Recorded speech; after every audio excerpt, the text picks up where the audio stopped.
Meron tayong isang surprise phone na i-review for today. And ito ang Tecno Spark 6 Go. Sobrang mura, no? 3,990 lang ang kanyang 2 gigs of RAM and 32 gigs of storage. Na na-intriga ako kung ano nga ba meron sa phone na ito. Ang dami naghahanap, ang dami nagtatanong dito sa channel ko. Tara, i-unbox muna natin ang Tecno Spark 6 Go.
Ako nga pala si Richmond and welcome back to my channel. Na-unbox na natin ang Tecno Spark 6 Go. Masasabi ko sa inyo, very basic entry-level phone siya.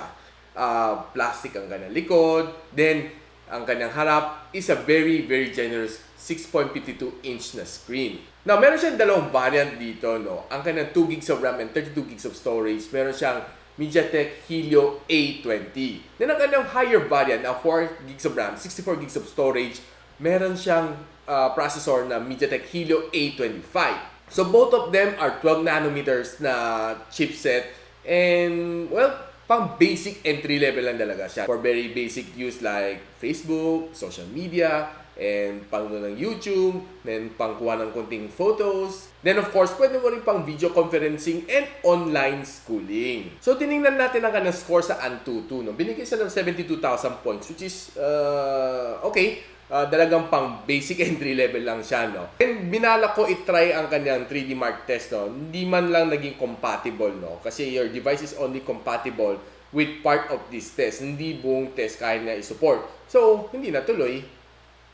Then, tinan natin ang kanyang screen. Meron sa 6.52 IPS LCD 720p and itong okay, Corning Gorilla Glass 3 protection.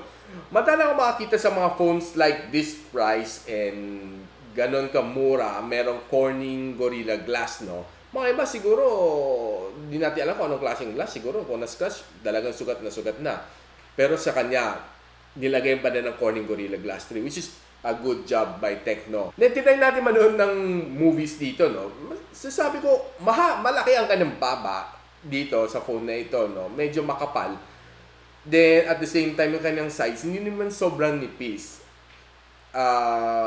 Pero overall, ang kanyang screen pag nasa loob ka ng bahay, very, very vibrant.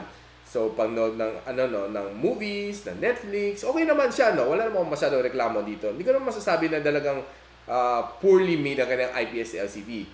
But, pag lumabas ka sa bright outdoors, then tinapat mo sa direct sunlight, dyan na tayo nagkakatalo. Halos wala akong makita sa kaka-glare sa phone ko, no?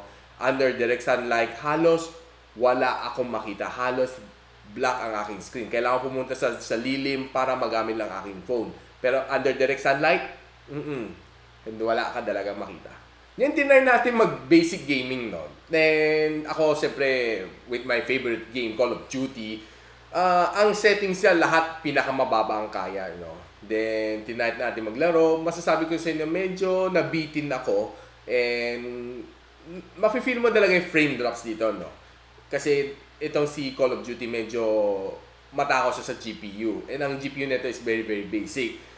Though, medyo nakapatay naman ako ng ilang rounds, pero hindi ko siya ginusto tuloy-tuloy ilaro ng mga isang oras kasi hindi ako masyadong happy sa kanyang graphics, no. Siyempre, sabi ko kanina, pang basic everyday usage lang siya, hindi talaga siya built for gaming. Pag-usapan natin ang kanyang camera. Meron siyang dual camera setup. Ang kanyang main camera is a 13MP main shooter together with a depth sensor, no? Then sa harap meron siya 8MP na selfie camera. So tingnan muna natin ilang shots from the front and rear camera dito sa phone na ito.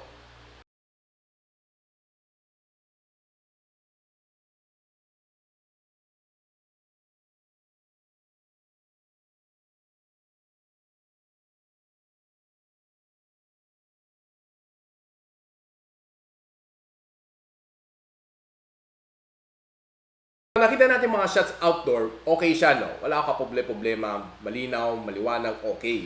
Pero pagdating sa indoors, medyo may pagka-grainy siya, no? Siyempre, dahil sa kanyang build, no? Hindi siya talagang build for taking good, low light, night photography pictures, no?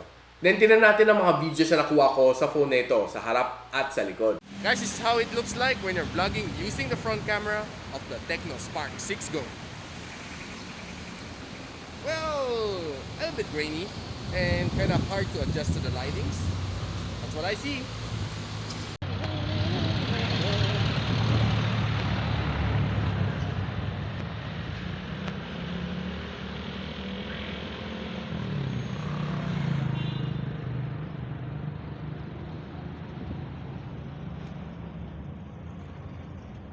Yung sa kanyang rear camera, masasabi ko surprisingly good, no? Though medyo jittery siya, pero yung mga nakukuha ng images sa video, okay naman, sharp sa bright outdoors.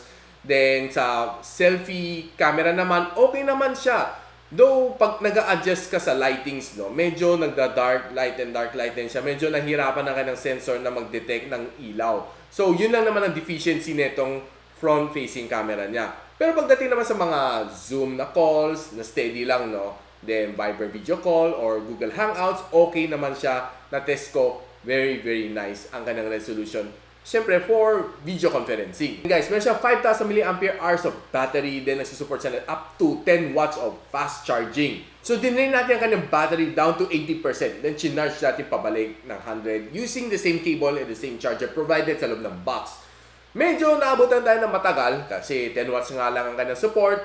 3 hours and 6 minutes bago natapos ang full charge itong phone na ito. So guys, this phone comes in 3 colors. Meron siyang white, may blue, at may green. Hawag natin ngayon ang color green, Ice Jedi. Ang kanyang tawag, medyo kakaiba, no? Parang Jedi. So guys, anong tingin niyo sa phone na ito? Okay ba o hindi? Comment kayo sa comment section below para alam natin kung anong tingin nyo sa phone na ito. Though ako, for me, okay siya. Mura. Though hindi mo talaga siya gagamitin for gaming, pero for everyday use, okay na okay siya. Kaya mag-basic vlogging kayo, pwede dito eh. Basta steady lang yung camera, hindi yung hindi kayo mag-outdoors na hawak mo sa kamay mo na yuyug. Or pwede mo gamitin ng basic na gimbal para medyo mas steady na konti. Or yung mga selfie stick, okay din yan. So, mabibili natin ito sa Lazada and sa Shopee sa official store ng Tecno for just 3,990. Ipopost ko ang link below para malaman nyo kung saan nyo mabibili ito, no?